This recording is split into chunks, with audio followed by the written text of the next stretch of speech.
que todos podamos aprender. Y pues vamos a empezar enseguida.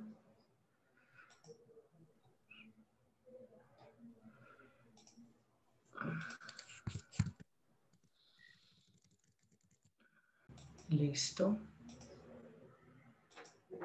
Bueno, vamos a empezar el día de hoy con unos casos radiológicos interesantes. Es una recopilación de casos de este mes precisamente que hemos visto en el área de radiología acá del Hospital Pablo Tobón Uribe. Vamos a exponer una serie de casos. La dinámica va a ser muy sencilla. Está lento.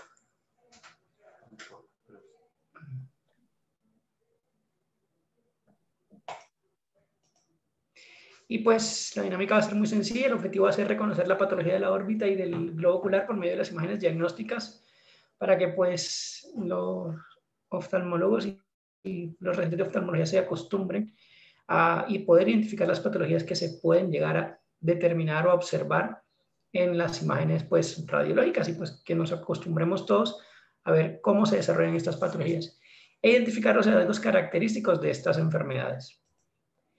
Vamos a exponer 5 casos de múltiples patologías infecciosas, traumáticas o infiltrativas. Pues la dinámica es una exposición de caso por 10 minutos cada caso, 5 minutos de participación activa por parte de los residentes o pues de los profes que quieran participar. Y vamos a hablar 5 minutos o menos de la patología y los datos imagenológicos relevantes. Entonces, este es el caso 1. Vamos a comentarlo enseguida. Es un paciente de 57 años. Un paciente que fue llevado a un segundo trasplante autólogo de médula ósea en el año pasado por mieloma múltiple y que no había tenido ningún tipo o que no ha presentado ningún tipo de pues, recaída sistémica. El paciente ya tiene una lesión ocular que vamos a mostrar ahora, que ya se había confirmado con biopsia, pero pues vamos a definir qué tipo de lesión es y vamos a ver cuál es el compromiso y el pronóstico visual, que es lo que se quiere en este tipo de casos.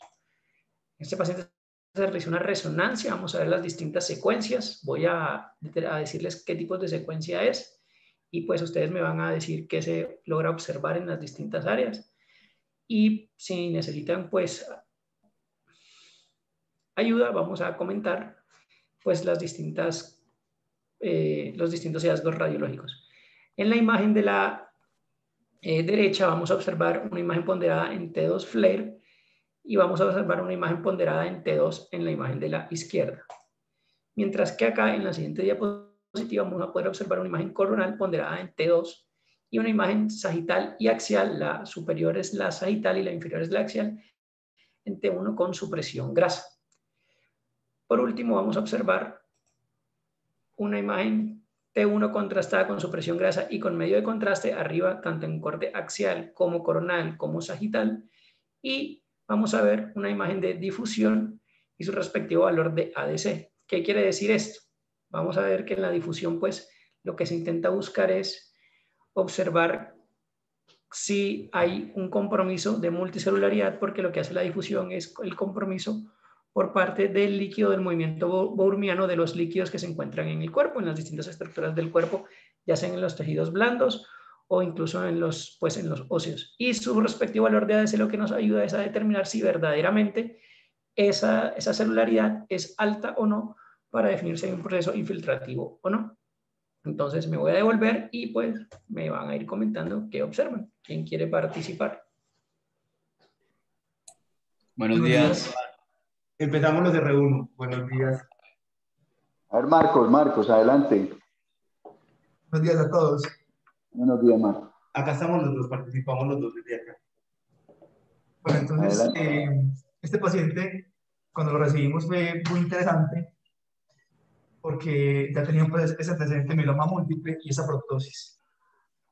Entonces, vemos una imagen ubicada en la zona lateral de la órbita derecha, que tiene un efecto de masa sobre la órbita con compromiso intra y extraconal lateral a los huesos de la órbita, a la pared lateral de la órbita derecha.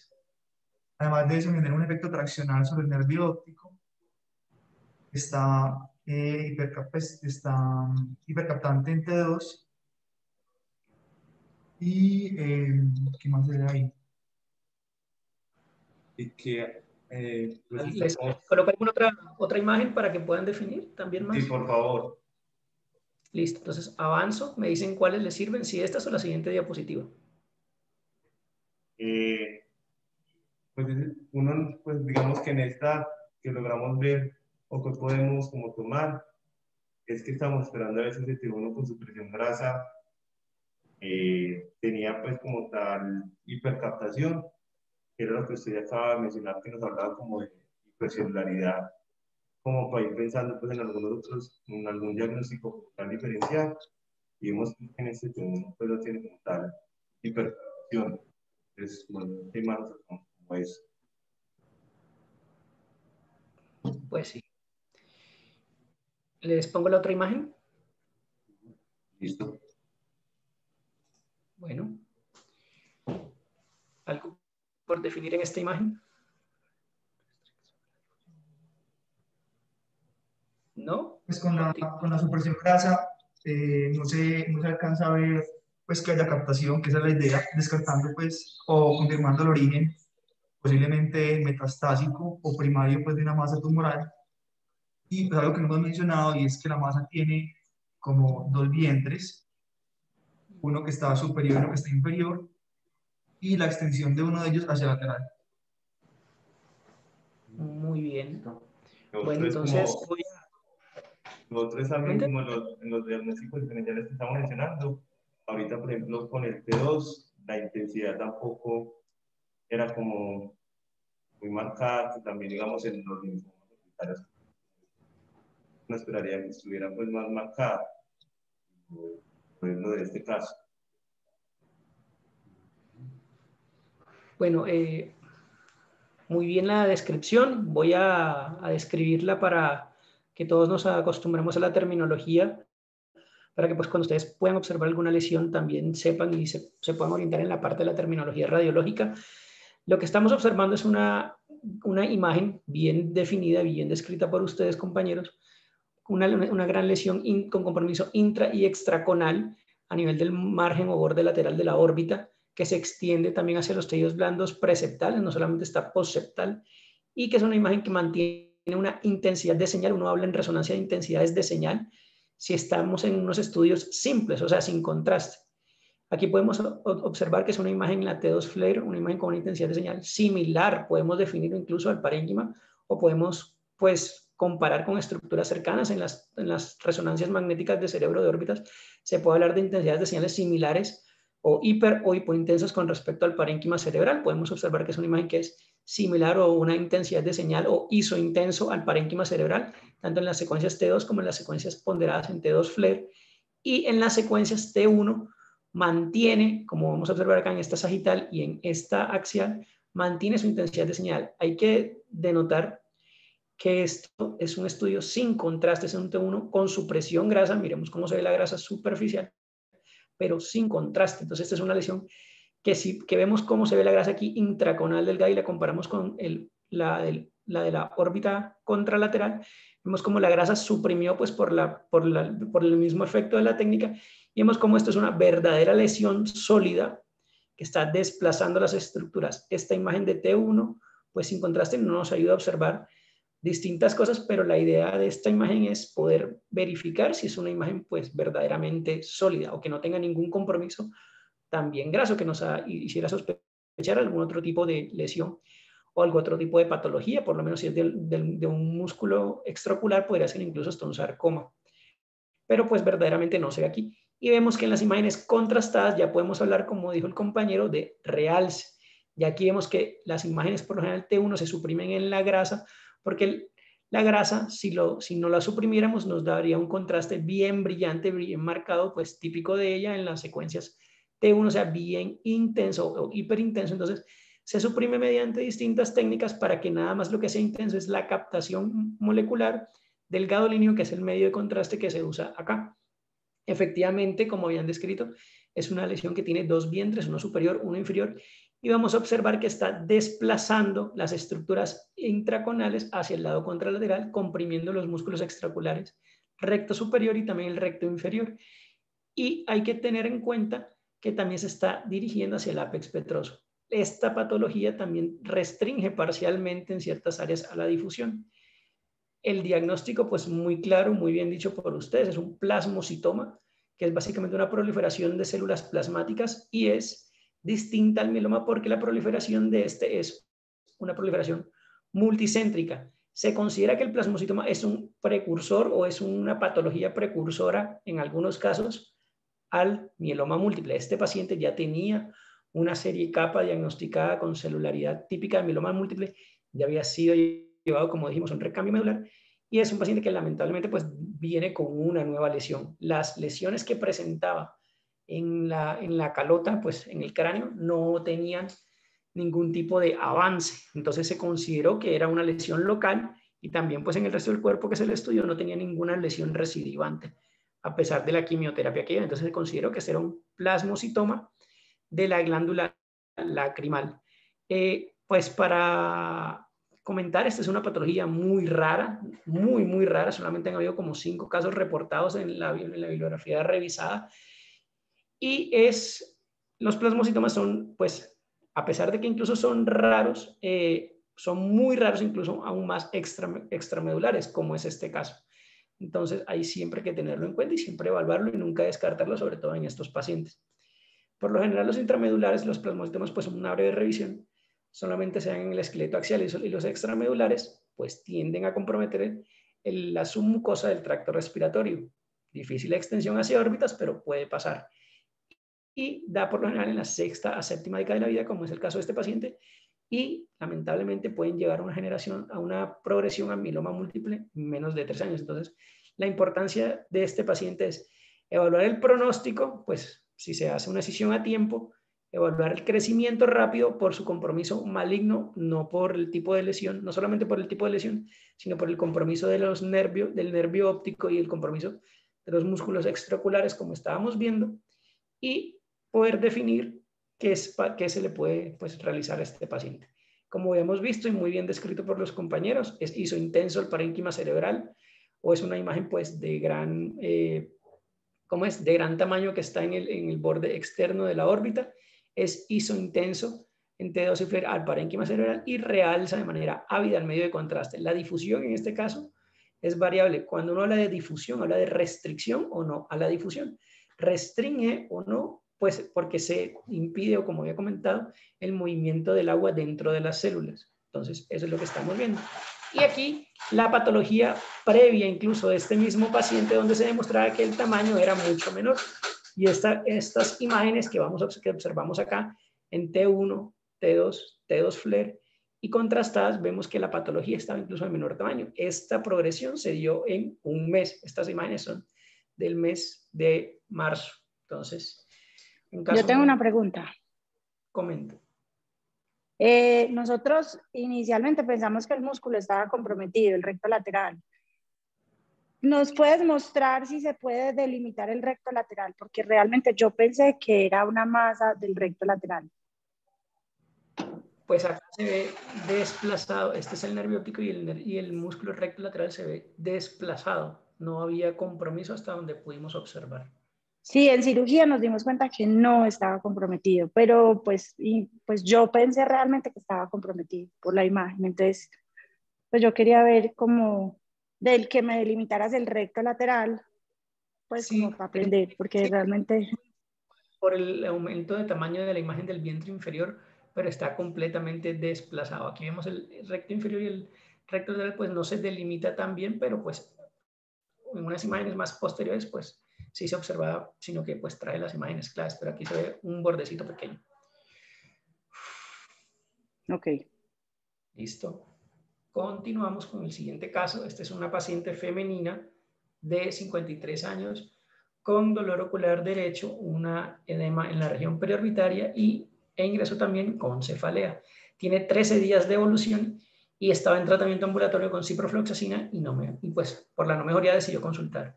Al examen físico se encontró una induración periorbitaria derecha con predominio hacia el borde nasal homolateral.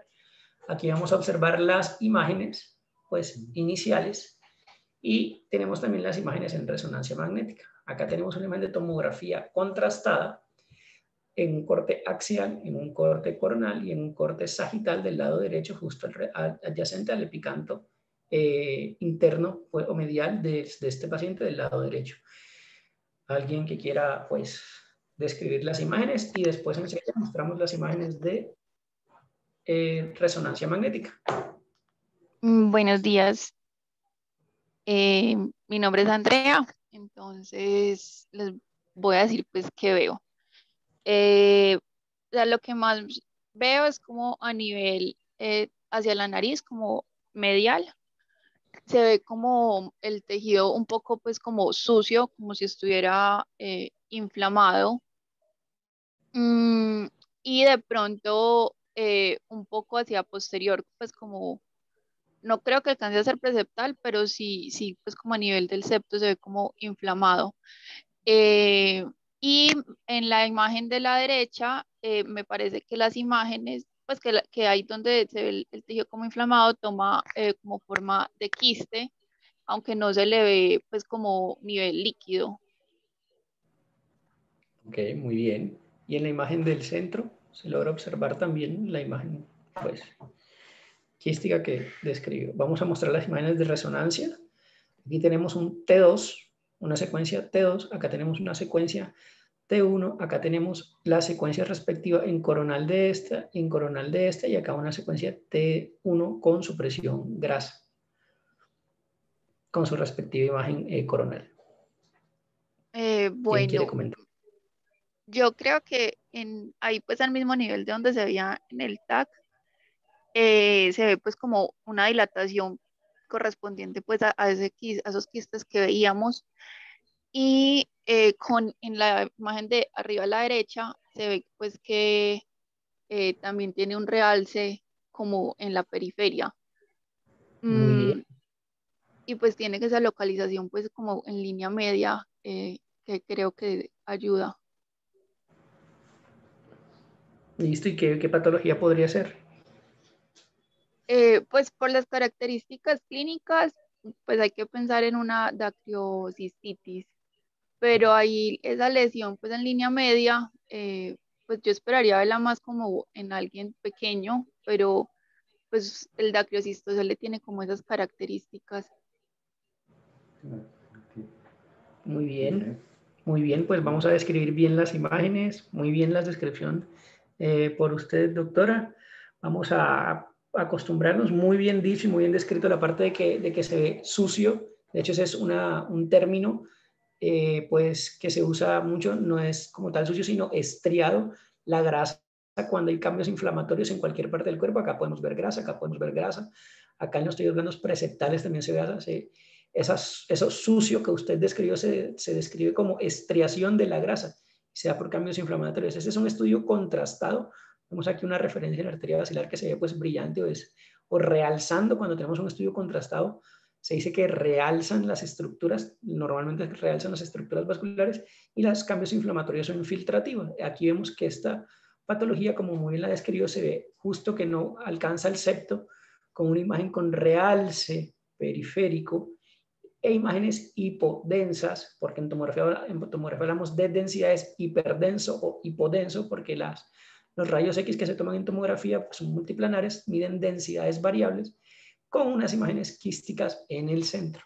Ya cuando pasamos a la resonancia hablamos de intensidad de señal, y podemos observar que en las estructuras del saco lagrimal lo comparamos con el conducto lagrimal, comparándolo con el lado contralateral, podemos observar una imagen de alta intensidad de señal, lo cual no quiere decir que en su interior hay líquido, pero que cuando comparamos con los estudios tanto en T1 como en T1 contrastado, vemos que hay una imagen también muy discretamente, aquí se logra observar hiperintensa alrededor, y ya realce bien ávido al medio contraste con un punto central hipointenso.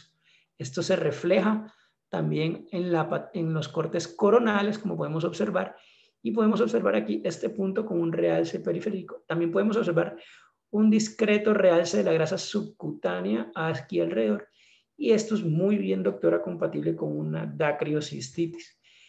Por lo general, para la condición de una dacriocistitis, sobre todo en este paciente, se ve un dacriocistocele. Un dacriocistocele es una dilatación del conducto nasolacrimal pues por una falla congénita o una lesión congénita de las válvulas de Hanser. Entonces, por lo general, la patología, como usted muy la escribió, se ve mucho más en niños, mucho más congénita por esta enfermedad.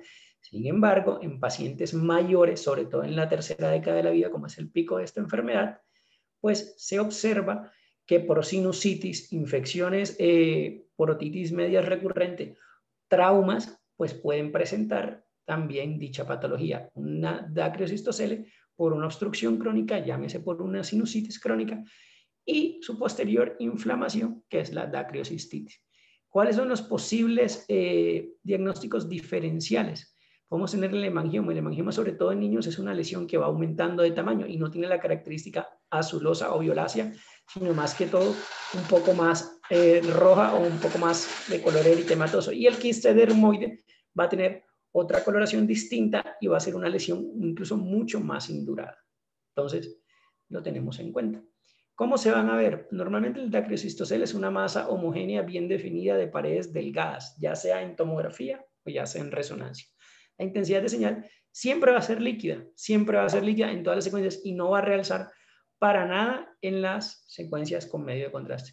Por eso es importante las imágenes para definir si hay un proceso infeccioso o no, no solamente pues con la parte clínica, porque ¿qué pasa? Que cuando hay dacriocistitis, pues una condición inherente al dacriocistocele que puede llegar a pasar, vamos a ver un realce ávido al medio de contraste, como podemos observar en estas imágenes, y puede incluso haber restricción a la difusión cuando hay infecciones severas.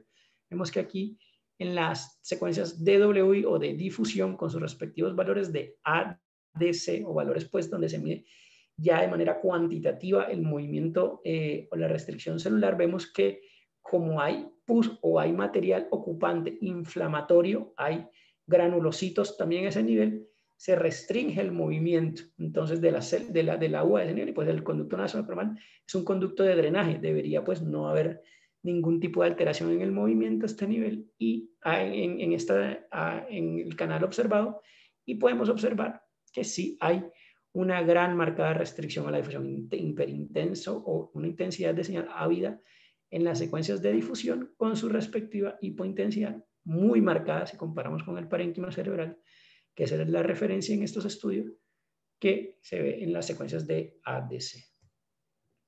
El siguiente caso es un paciente de 34 años de edad.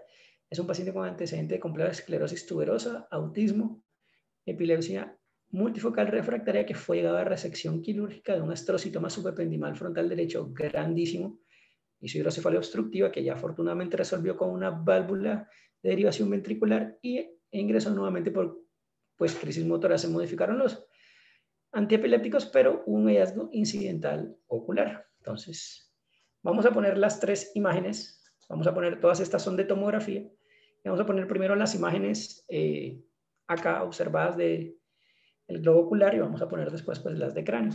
Entonces, ¿quién quiere participar? Hola, buenos días, ¿cómo están? Bueno, en esta imagen, sobre todo en la imagen, bueno, no, en las tres, se observa como a nivel del nervio óptico una lesión redondeada, ay, perdón, un segundito, una lesión como redondeadita, relativamente bien definida. Está pues en el polo posterior como a nivel del nervio óptico, pues ahí como en el punto del nervio óptico. Llama la atención que es como hiperreflectiva o tiene pues como esa captación del contraste y hace que se vea pues como que esté presente en las tres imágenes que el doctor nos presenta, muy redondeada, muy ubicada como en toda la parte central, como en toda la parte del nervio óptico. Muy bien, bueno, vamos a mostrar las siguientes imágenes, o bueno, vamos a definir algo primero en estas imágenes. Es un estudio simple, no observamos realce en el parénquima cerebral, no observamos que la arteria basilar, como dije ahorita, miren que no está brillante. Este es un estudio simple, entonces esta imagen no tiene realce. Entonces, ¿qué sería? No de patología, sino... Entonces pueden ser calcificaciones, que tenga como una especie de calcificaciones que hacen que tome como esa coloración parecida al hueso. Muy bien, doctora, tiene una densidad parecida o similar al hueso, una densidad calcificada. Las tomografías, más incluso que la resonancia también se puede definir asociando diferentes secuencias pero en hueso, ¿cómo es? En las tomografías podemos definir fácilmente, comparar una estructura si es calcificada o no, pues enseguida con la comparación con la tabla ósea o con el hueso más adyacente. Acá pues, ¿quién se anima? Si se animan a definir la parte de las estructuras o las cosas que observamos en el cerebro, o pues yo podría escribir también, como ustedes gusten. Bueno, aquí vamos a observar que hay múltiples imágenes calcificadas subependimarias y corticales. Estos guardan relación a su patología de base, que es la esclerosis tuberosa. Hay lesiones subependimarias o tubers subependimarios y tubers corticales. Y vamos a observar en la siguiente imagen, pues el área de resección. Pues estas imágenes las trae para que se acostumbren a distintos cambios quirúrgicos. Yo sé que pues no es el área, pero vale la pena siempre aprender un poquito más. Estos son cambios glióticos, vemos como si fuera una sección, un área bien hipodensa acá, era donde tenía el área de la lesión del tumor, y traje la comparativa de las lesiones calcificadas porque los tubers en la esclerosis tuberosa calcifican. Entonces, teniendo en cuenta que hay múltiples hallazgos en distintos órganos, ¿qué patología podría ser la que tiene este paciente en el globo ocular?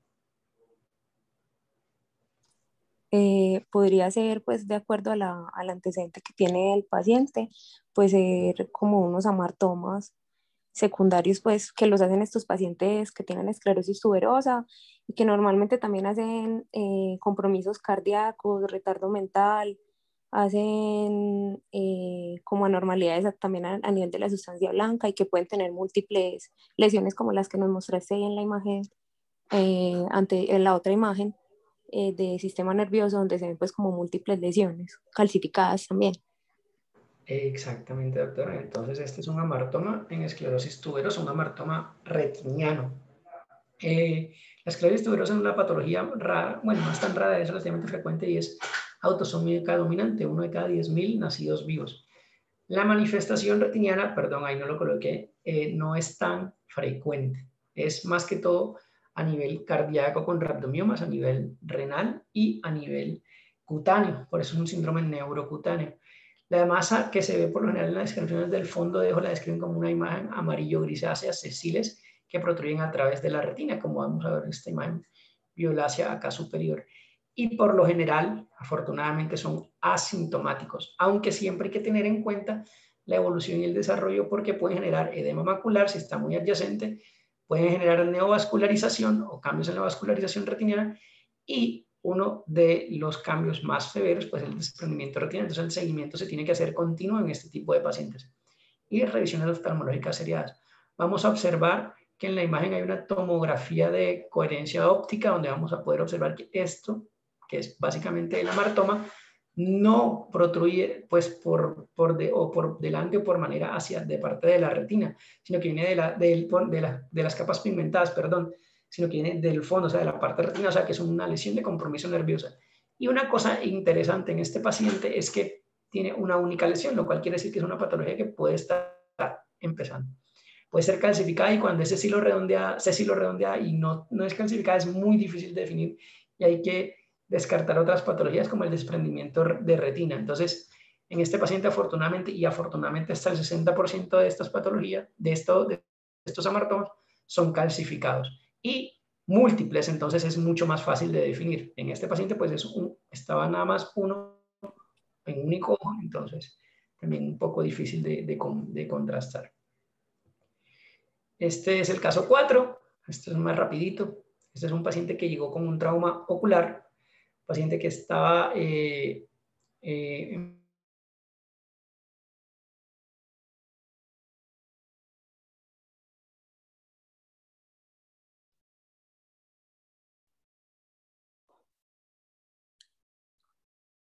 Juan,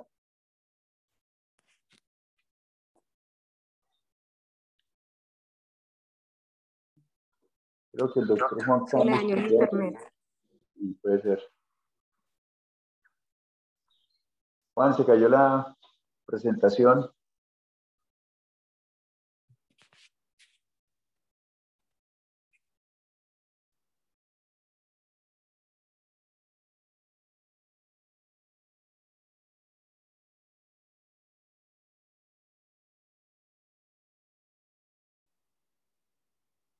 Buenas, tenemos qué que... pena. Ya doy compartir pantalla nuevamente. Pasó un inconveniente con la red. Denme 2 segundos. Listo, me observan. Muy bien. Buenas. ¿Me observan?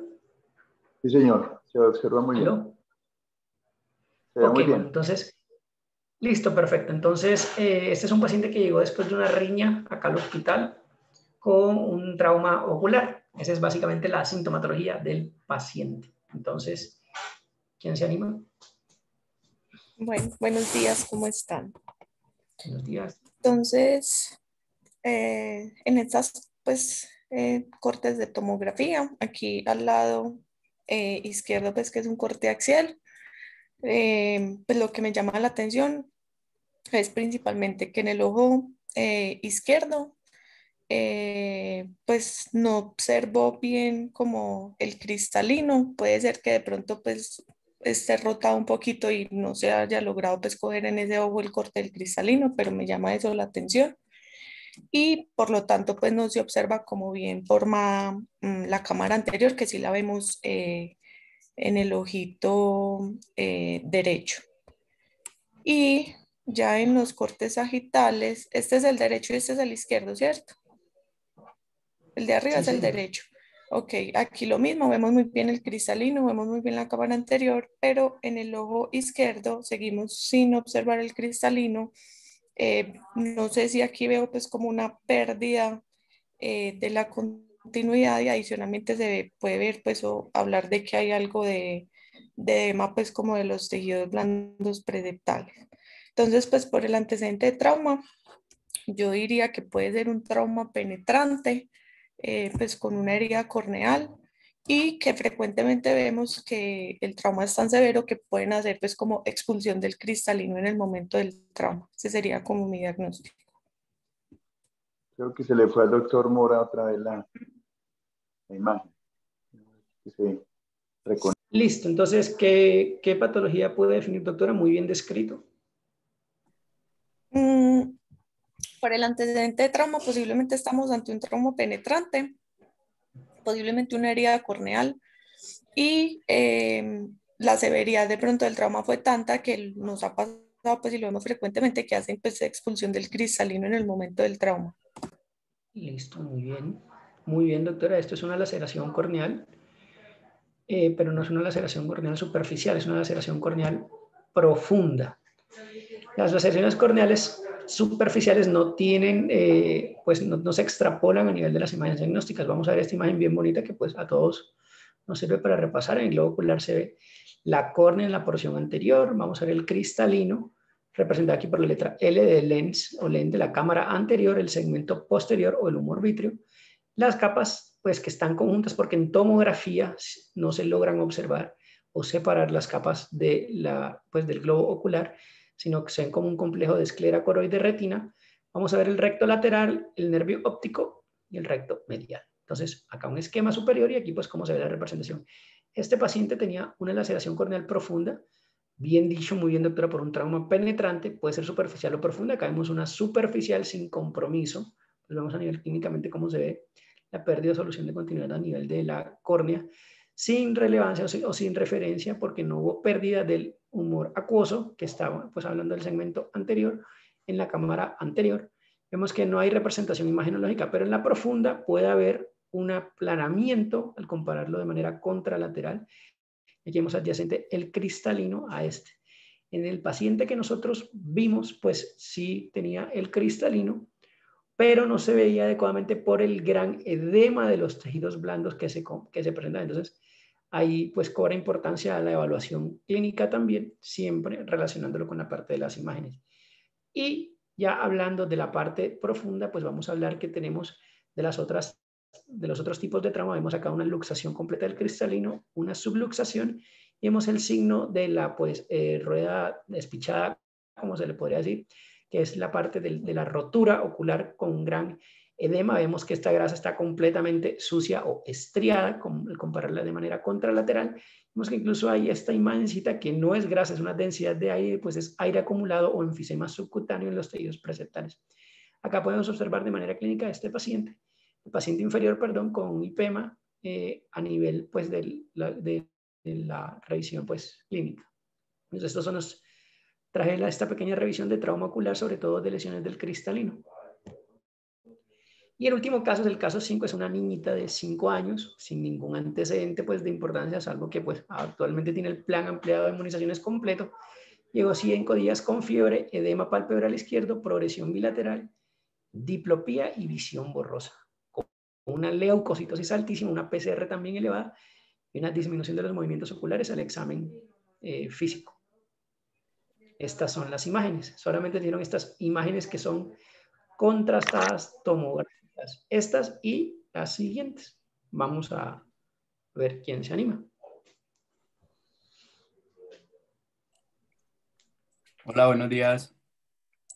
Buenos días, Johnny. Bueno, entonces, en estas imágenes que tenemos aquí con este corte coronal, vemos que la niña o la paciente pues tiene ocupación de los espacios de los senos, ¿cierto? Como por un material que puede ser como entre líquido y aéreo, pues se ve que hay diferenciación entre el contenido líquido y aéreo, ahí en los senos paranasales. En cuanto a la parte del globo ocular, de la parte orbital, perdón, me llama la atención pues como que hay como una ocupación, no sé si era aquí en la órbita izquierda, da la impresión de que hubiera pues también como lesiones como isodensas también ahí en la órbita, más que todo como en el área medial, en el lado pues medial de la órbita, que, que no, que no están pues como generando erosión a nivel óseo. ¿Qué más? A ver. Muy bien, vamos a poner otra. Esta es una imagen más anterior, esta es una imagen más posterior, bien definido, doctor. Vamos a poner la siguiente imagen. Acá podemos observar que quiere comentar.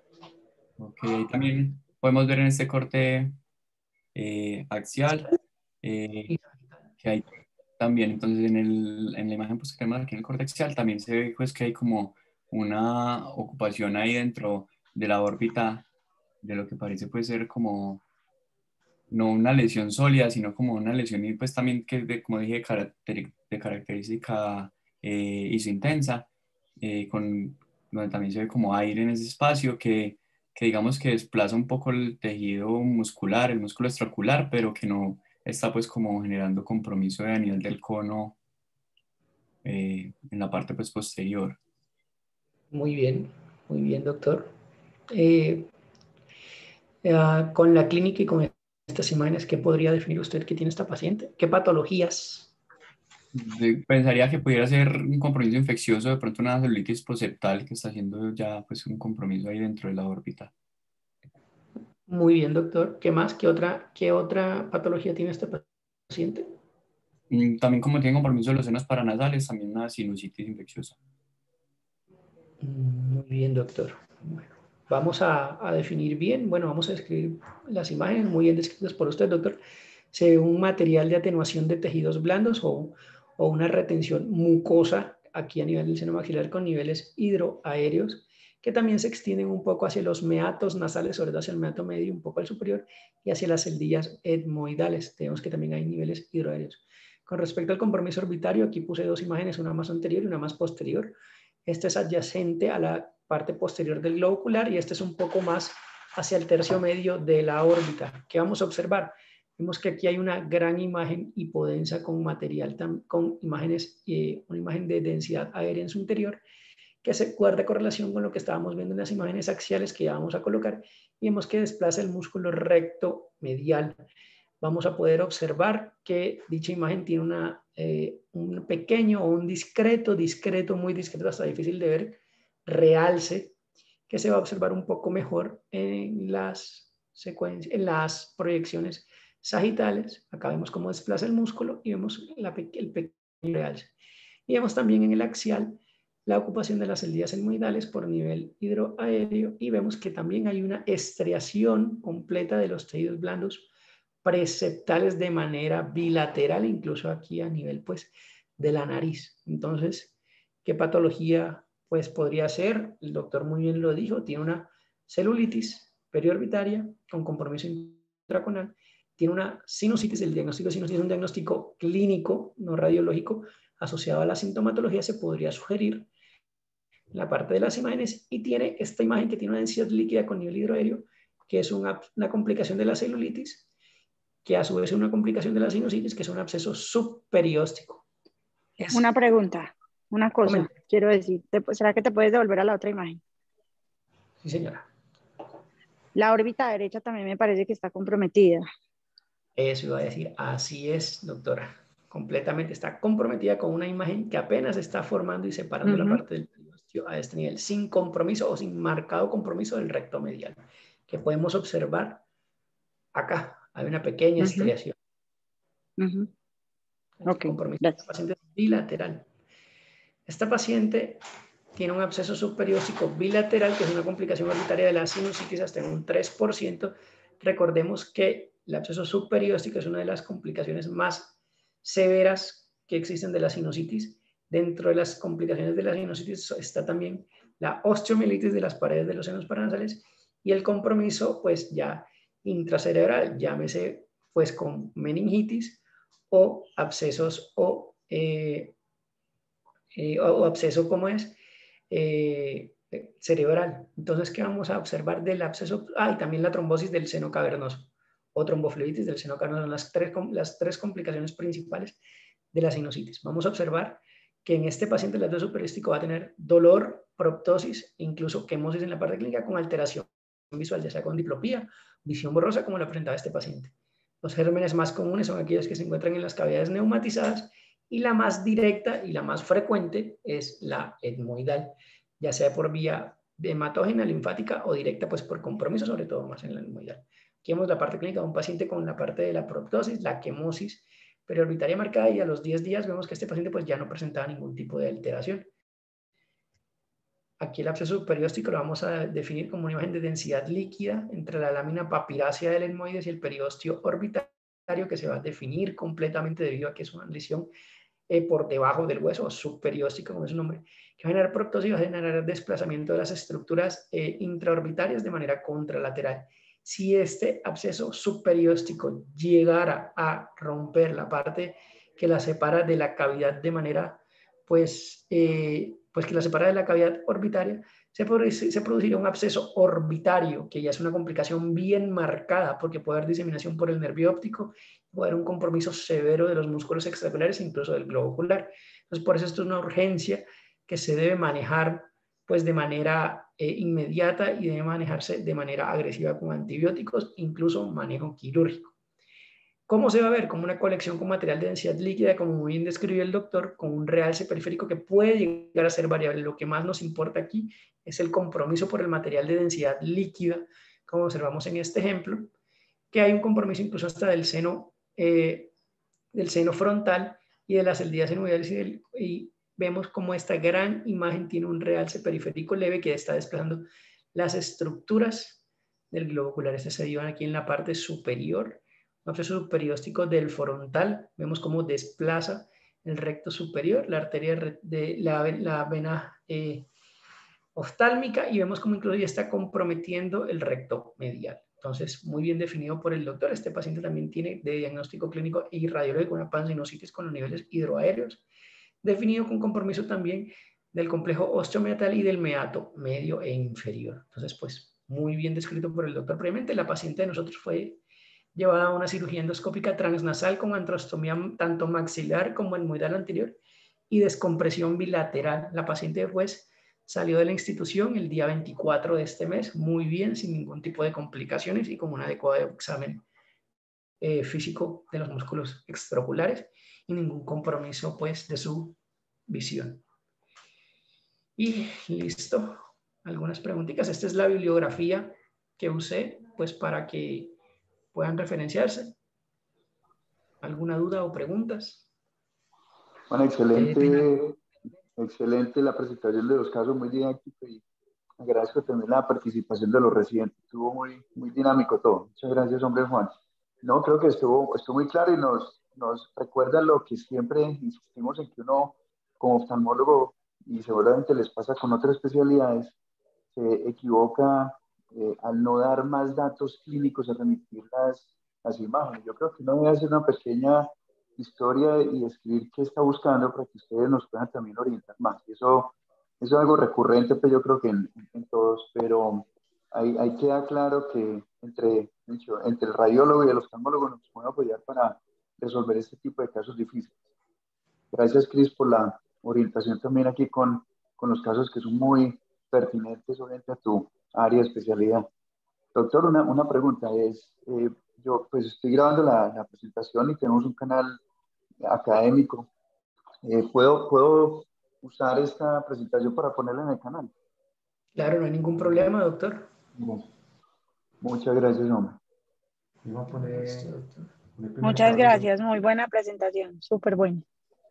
Aquí el doctor Martín va a observar una parte de la patología inicial del paciente con plasmocitoma.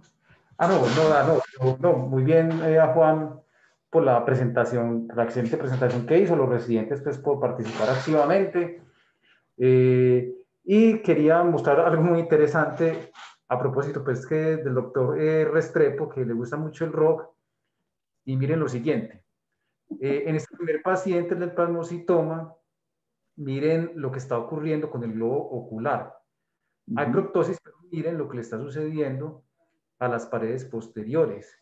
Tiene como una especie de angulación. Y esto, en la literatura radiológica, tiene varios nombres. Uno de ellos le dicen el signo de la plumilla de pajuela, de plumilla de guitarra eléctrica.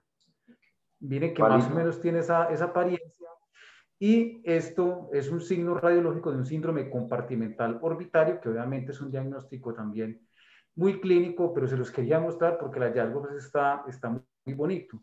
Y así lo describe en la literatura, como el síndrome, tiene como dos nombres. Uno que dicen tenting, que es como apariencia en tienda, pero a mí me gusta más el otro, que es el de la plumilla de guitarra eléctrica. Miren que más o menos tiene esa apariencia. Como les digo, es un hallazgo radiológico de un síndrome compartimental orbitario que no solo pues, es por masas, puede ser por cualquier patología inflamatoria, traumática. Entonces les quería mostrar ese... Martín, a eso le llaman, pues a la plumilla, pues también se le dice la pajuela.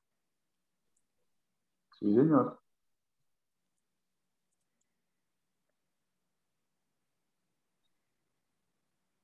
También es otro de los amantes aquí de la música. Estuvimos escuchando buena música antes de empezar la reunión y Martín creo que alcanzó a ver la última. No, hombre, muy interesante, Juan, la revisión que hiciste y gracias de nuevo a los residentes por la activa participación en esto y esa es la idea precisamente. Aquí todos aprendemos y todos nos apoyamos en casos de este estilo. No sé si hay alguna otra pregunta que aquí veo en el chat. Simplemente agradecimiento al doctor Juan por una excelente presentación. Muchas gracias. Muy taurino el nombre del doctor Juan Mora, un excelso torero. Carlos Restrepo se debe acordar. Sí, señor. Él también era banderillero, ¿cierto? Él ponía banderillas. Él ponía banderillas, sí. Más bonito. No. Ese man era un teso. Listo, bueno. Muchas gracias. Muy bien, bueno. Muchas gracias. Muchas gracias. Y ahora estamos a manos de, no sé si es Laura o Andrea, el día de hoy. Buenos días conmigo.